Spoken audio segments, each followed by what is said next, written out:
Veronica deserves everything. You're worthless and always have been, my mother Frances declared, her voice cutting through the law office like a blade. I sat in the leather chair, my hands folded in my lap, watching her pace behind my sister with the confidence of someone who believed she held all the cards. The mahogany-paneled conference room felt smaller with each passing second, the weight of her words pressing down on my chest like stones. My name is Judith, and at 29 years old, I had spent most of my life being reminded that I was the disappointment, the burden, the daughter who never quite measured up. Veronica, 3 years younger and perpetually golden in our mother's eyes, sat primly beside Frances, her perfectly manicured fingers drumming against the table in anticipation. The lawyers were running 10 minutes late, but Frances couldn't contain her excitement any longer. Rose always knew Veronica was special, Frances continued, her eyes gleaming with vindictive satisfaction. Beautiful, charming, everything a grandmother could want in a granddaughter. You were just there, an obligation. I felt the familiar sting of her words, but something deeper, a quiet strength I had cultivated over years of managing Grandma Rose's affairs, kept me steady. The ornate grandfather clock in the corner ticked steadily, marking time until the moment that would change everything. Frances had no idea what was coming, and I found myself almost grateful for her cruelty. It would make what happened next feel like justice rather than revenge. I can't wait to redecorate Grandma's house, Veronica said dreamily, already planning her inheritance. Those antiques are so outdated. I'm thinking modern minimalist, maybe some of those expensive Italian fixtures I saw in the magazine. Frances beamed with pride. Whatever you want, darling. Rose's savings account should cover renovations easily. $20,000 goes quite far when you're smart about spending. I watched them discuss their plans, feeling like a ghost in my own family. They spoke about Grandma Rose's house, her jewelry collection, her modest savings account with such certainty, such entitlement. Not once did they mention the 3 years I had spent visiting Rose every Tuesday and Thursday, helping her organize her papers, listening to her stories, learning about the business investments she had carefully hidden from my mother's gambling addiction. The door handle turned, and I straightened in my chair. The lawyers had arrived, carrying briefcases and wearing expressions that suggested this reading would be anything but routine. Frances smoothed her hair and adjusted her jacket, preparing to collect what she believed was rightfully Veronica's. What my mother didn't know was that Grandma Rose had been far more perceptive than anyone gave her credit for, and infinitely more wealthy than my family had ever imagined. The months leading up to this moment had been filled with a careful dance between my grandmother and me, one that my mother and sister had been too self-absorbed to notice. Every Tuesday and Thursday for the past 3 years, I had driven the 45 minutes from my apartment in downtown Minneapolis to Grandma Rose's modest house in the suburbs, ostensibly to help her with household tasks and provide companionship in her later years. What actually happened during those visits was far more complex. Rose would brew her signature chamomile tea, settle into her favorite armchair, and begin discussing her little projects, business investments she had been making for over 2 decades. Most people saw Rose as a sweet elderly woman living on Social Security and a small pension from her late husband's factory job. The reality was that she owned controlling interests in 5 different companies, ranging from a successful catering business to a small but profitable real estate development firm. Frances has a problem, Judith, Rose had confided in me during one of our early conversations. I've watched her gamble away 3 different windfall payments over the years. Her father's life insurance, the settlement from her car accident, even the money I gave her for Veronica's college fund. All of it disappeared into those casino machines. I had suspected as much. Frances's frequent business trips to nearby casinos, her mood swings that coincided with mysterious financial stress, and her constant requests for loans from Rose had painted a clear picture. What I hadn't realized was how methodically Rose had been protecting her assets from my mother's addiction. I need someone I can trust to help me manage these investments, Rose had said, sliding a folder across her kitchen table. Someone who won't see dollar signs and forget about responsibility. The folder contained corporate documents, financial statements, and partnership agreements worth approximately $15 million. Rose had spent decades quietly building this business empire, reinvesting profits and expanding her holdings, while maintaining the facade of a simple retiree. She had chosen me as her successor not out of favoritism, but out of necessity. Francis's gambling debts had put creditors on alert, and they were already sniffing around Rose's estate, hoping to collect when she passed. "Your mother believes I have $20,000 in savings and a house worth maybe $150,000, Rose had explained with a slight smile. Let her continue believing that. These businesses need protection from her creditors, and more importantly, they need someone who understands their value. I had spent those 3 years learning every aspect of Rose's investments, meeting with corporate attorneys, and ensuring that the business succession would be legally airtight. Francis and Veronica had occasionally made snide comments about my charity work with Rose, never bothering to ask what we actually discussed during our long afternoons together. Now, as the lawyers settled into their chairs and began arranging documents, I felt the weight of those secret conversations. Rose's plan was about to unfold exactly as she had designed it, and my mother's cruelty would finally come with a price she never could have imagined. Mr. Harrison, the primary estate attorney, was a distinguished man in his 60s who had worked with Rose for over 15 years. He cleared his throat and opened the official will document, his reading glasses perched carefully on his nose. Francis and Veronica leaned forward eagerly, while I remained composed, my heart beating steadily as the moment approached. "The last will and testament of Rose Elizabeth Thompson," Mr. Harrison began formally. "I, Rose Elizabeth Thompson, being of sound mind and body, do hereby bequeath my worldly possessions as follows." Francis gripped Veronica's hand, both women barely containing their excitement. They had been anticipating this moment for months, ever since Rose's health had begun declining. I watched them with a mixture of sadness and determination, knowing that their joy would be short-lived, but necessary. To my granddaughter Veronica, I leave my family home at 1247 Elm Street, including all furnishings, fixtures, and personal belongings contained within. Additionally, I bequeath to Veronica my complete jewelry collection and the contents of my savings account at First National Bank. Veronica squealed with delight, her hands flying to her mouth in theatrical surprise. Francis began crying tears of what appeared to be gratitude, though I suspected they were tears of relief at securing what she believed would solve her mounting debts. They embraced dramatically, while Mr. Harrison continued reading the formal language of the bequest. "The jewelry alone must be worth $30,000, Francis whispered loudly to Veronica. "And that house is in such a desirable neighborhood now." I felt a familiar pang of exclusion as they celebrated, but it was quickly replaced by anticipation. Rose had warned me that this moment would be difficult, that watching them receive what they believed was everything would test my resolve. She had been right.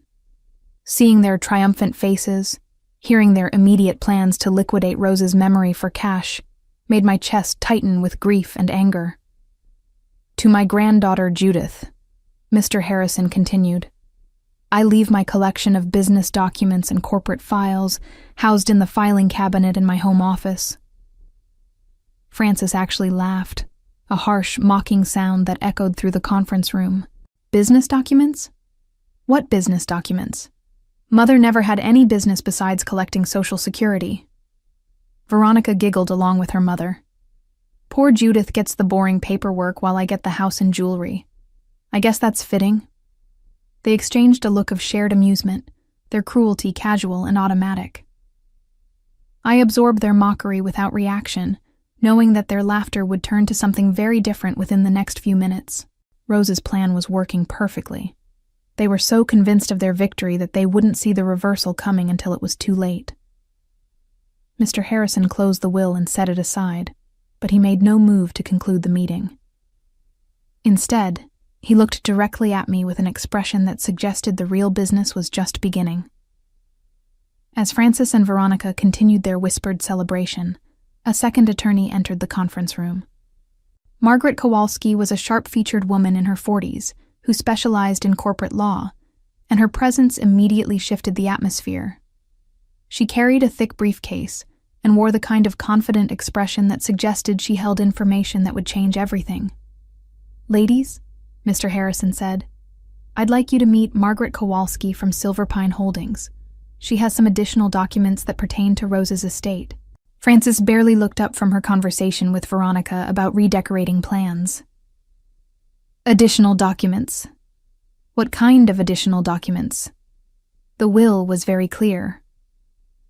Margaret settled into her chair and opened her briefcase with deliberate precision.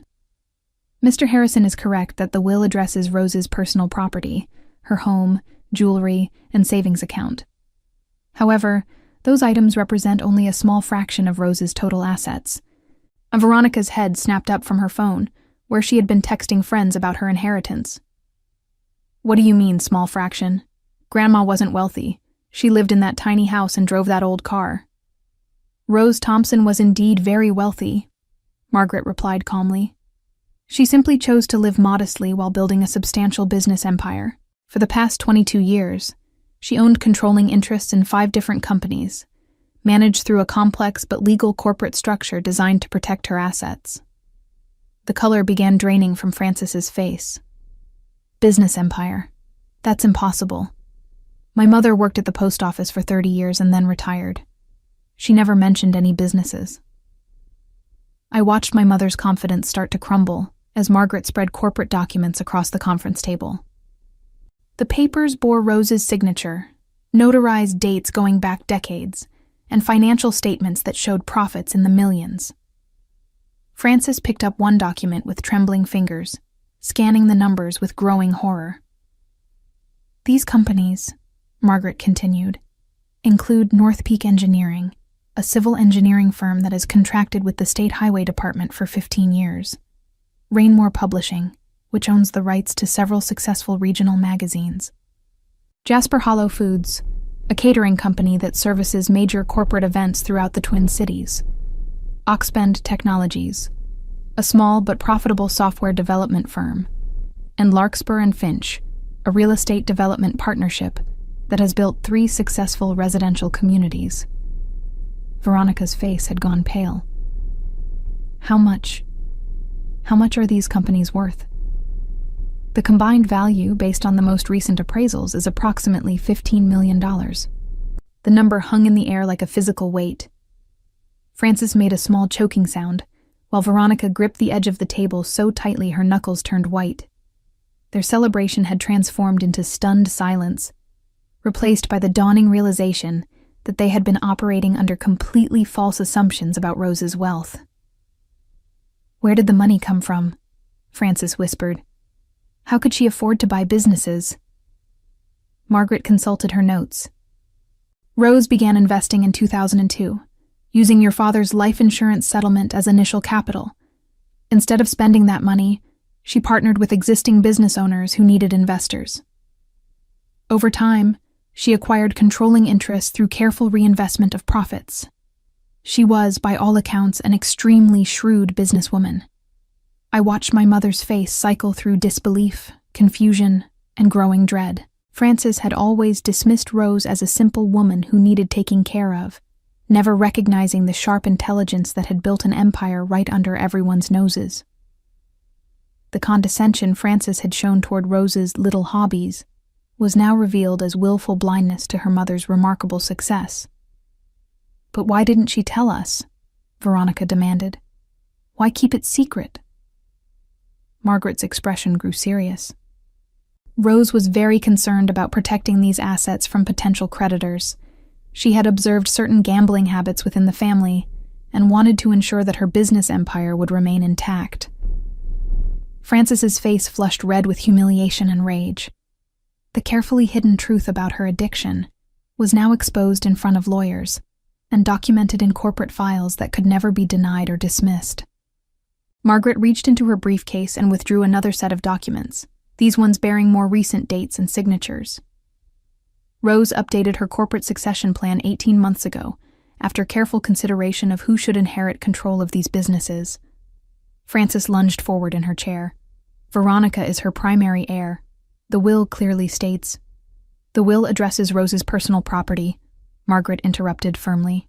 Corporate ownership operates under different legal structures.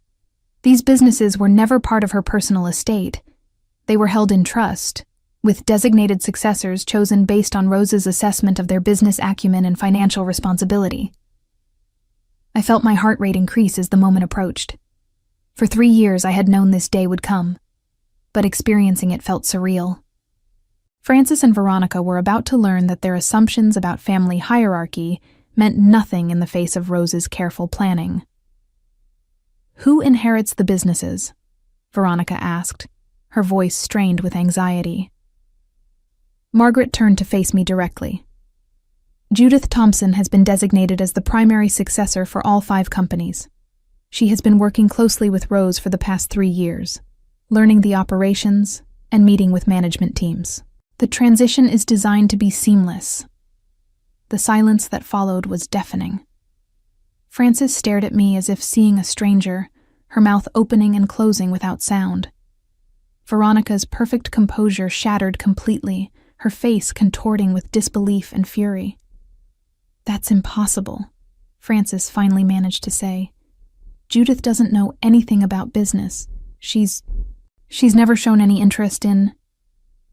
Actually, I said quietly, speaking for the first time since the lawyers had arrived. I've been learning about these companies for 3 years. Every Tuesday and Thursday when I visited Grandma Rose, we went over financial reports, met with managers, and discussed long-term strategy. She was an incredible teacher. Veronica's eyes filled with tears of rage. You knew? You knew about the money this whole time and said nothing? Rose asked me to keep the businesses confidential until after her death, I replied calmly. She was concerned about protecting them from outside interference. Frances's face twisted with understanding. Outside interference? You mean my debts? Margaret nodded. Rose was very explicit about her concerns. She had observed multiple instances where family resources were lost to gambling debts, and she wanted to ensure that her business empire remained stable and productive. The weight of the revelation settled over the room like a heavy blanket. Frances realized that not only had she underestimated her own mother's wealth and intelligence, but that her gambling addiction had cost her family access to millions of dollars. Her years of condescension toward Rose, her dismissal of Rose's boring conversations about investments, had blinded her to the empire that was being built right in front of her. $15 million, Veronica whispered, as if saying the number might make it less real. $15 million, and you get all of it? I inherited the responsibility of managing these companies, I corrected. Rose built something remarkable, and she trusted me to continue her work. Frances stood up abruptly, her chair scraping against the floor. This isn't fair. Veronica is the primary heir. There has to be some way to contest this. Margaret's expression remained professional but firm. The corporate succession has been legally established for years. Every document has been properly notarized, witnessed, and filed with appropriate authorities. Rose worked with multiple attorneys to ensure there would be no grounds for contest. The trap Rose had laid was perfect in its simplicity. She had given Frances and Veronica exactly what they expected while protecting what truly mattered from their potential interference. Frances began pacing behind her chair like a caged animal, her earlier triumph now transformed into desperate calculation. There has to be something we can do. Some legal challenge. Some way to prove that Mother wasn't in her right mind when she made these arrangements. Margaret opened another folder with practiced efficiency. Rose anticipated such concerns. She underwent comprehensive psychological evaluation 6 months ago, specifically to demonstrate her mental competency. The results show her cognitive function was well above average for her age group.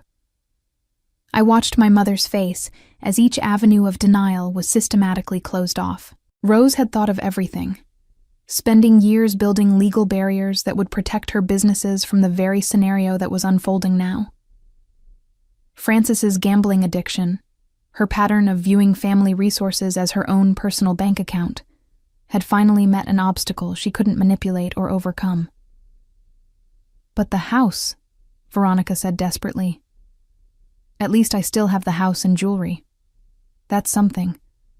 Margaret consulted her notes with an expression that suggested more bad news. Unfortunately, there are some complications regarding those assets as well.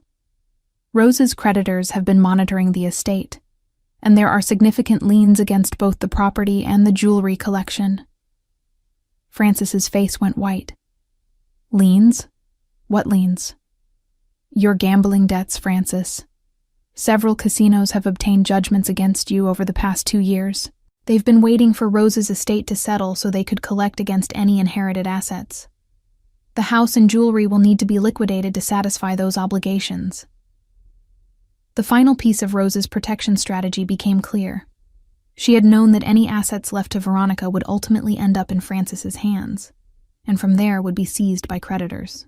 By giving Veronica the house and jewelry, Rose had effectively given her nothing, worse than nothing, since Veronica would now be responsible for the legal proceedings required to transfer the assets to the casinos. Veronica collapsed back into her chair, tears streaming down her face. So I get nothing? Nothing at all? You'll receive whatever remains after the creditors are satisfied, Mr. Harrison said gently. Unfortunately, given the value of the liens versus the appraised value of the property and jewelry, there's unlikely to be any significant remainder. Francis turned to face me with an expression of pure hatred. You planned this. You manipulated her into cutting us out. I helped Grandma Rose manage her businesses, I replied steadily. Everything else was her decision, based on her observations of this family over many years. This isn't over, Francis snarled. I'll find a way to fight this. I'll prove that you influenced her, that you took advantage of an elderly woman.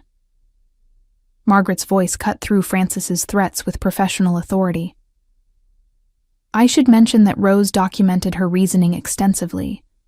She kept detailed records of family interactions, including recordings of conversations where gambling debts were discussed. She also documented instances where family members made disparaging comments about her intelligence or business acumen. The recordings. I remembered Rose's small digital recorder, which she had started using after Francis made particularly cruel comments about Rose's supposed senility. My grandmother had been building a legal defense against exactly the kind of challenge Francis was threatening to mount. Francis sank into her chair, the fight draining out of her as she realized the scope of Rose's preparation. Every contingency had been considered, every possible objection anticipated and countered.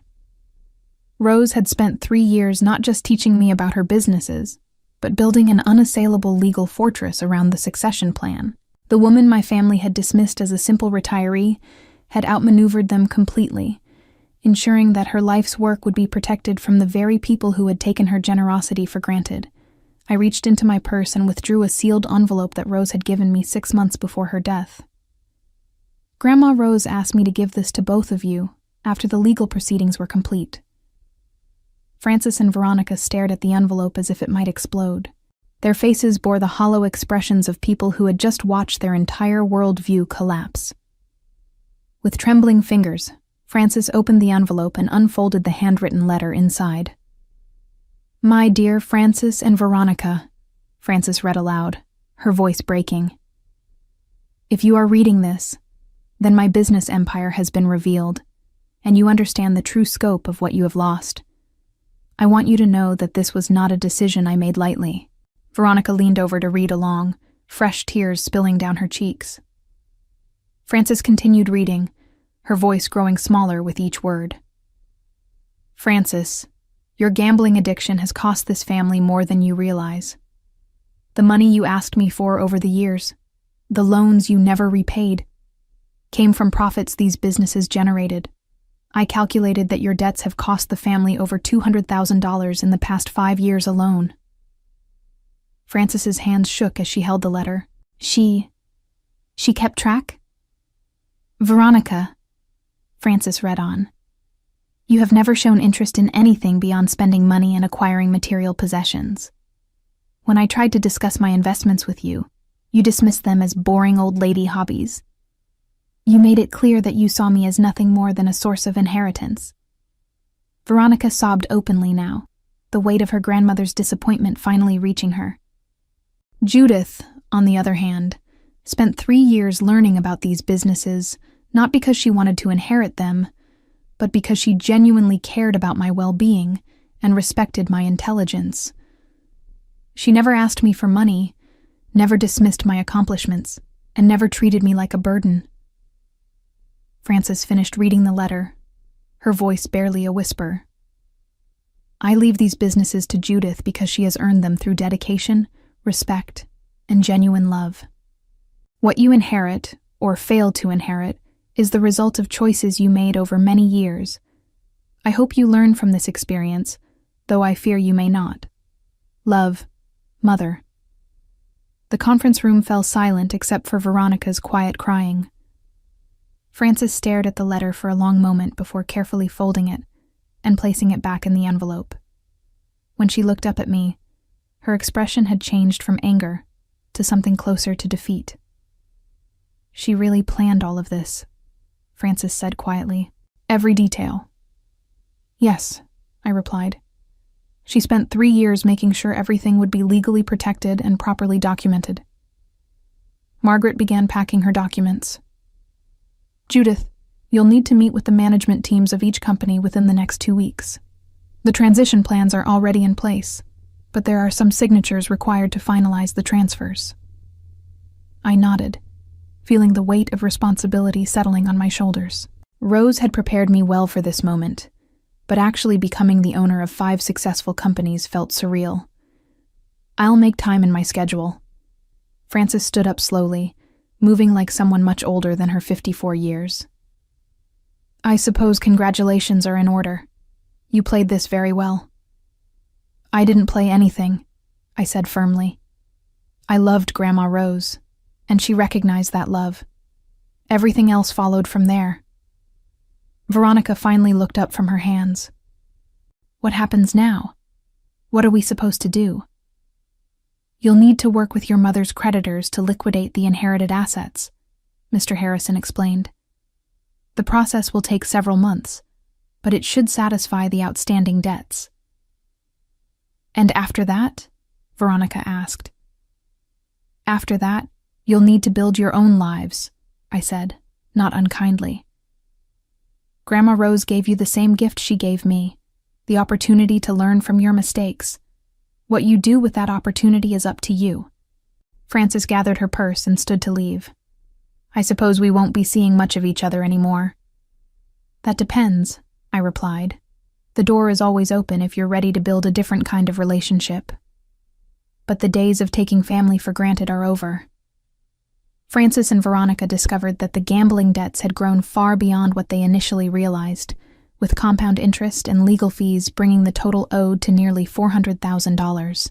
The house and jewelry, after appraisals and legal costs, barely covered 2/3 of the debt, leaving Frances personally liable for the remainder and forcing her into bankruptcy. Veronica, now responsible for her mother's financial choices, lost her credit rating and social standing when the bankruptcy became public record, while their extended family and social circle learned the full scope of the gambling addiction that had cost them millions. Both women were forced to find employment for the first time in years, working entry-level positions while I managed a business empire worth $15 million. A daily reminder of how their cruelty and entitlement had cost them everything. Looking back on that day in the conference room, I realized that Grandma Rose had given me more than just financial security. She had taught me that true power comes from earning respect rather than demanding it, and that the most satisfying revenge is simply allowing people to face the natural consequences of their own choices.